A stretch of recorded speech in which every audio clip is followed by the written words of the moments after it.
Berdasarkan hasil penjaringan dari panitia seleksi yang melakukan seleksi yang akan mengisi jabatan sekretaris daerah atau Sekda Palembang, akhirnya terpilih 3 kandidat calon Sekda, yaitu Harobin Mustafa, Kurniawan, dan Isnaini Madani. Kemudian setelah dilakukan asesmen atau penilaian, akhirnya Harobin Mustafa memiliki nilai yang lebih tinggi dari kedua kandidat lainnya.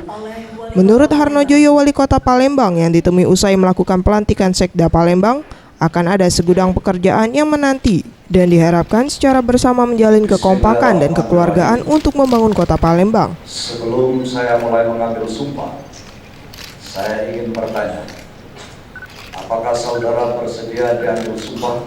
Bersedia. Peran Sekda sangat penting, terutama untuk mengkoordinasi dan memberikan rasa nyaman dengan para pejabat sehingga terjalin hubungan kerjasama yang baik. Harapan kita ke depan, ya tentu segudang pekerjaan sudah menanti kita ke depan. Artinya mari kita bangun kekeluargaan, kekompakan untuk membangun Kota Palembang yang kita cintai. Sementara itu, Harobin Mustafa, Sekda Palembang, 100 hari pertama kerja dirinya akan melakukan konsolidasi secara internal dengan meningkatkan koordinasi yang ada khususnya di lingkungan Sekda Palembang.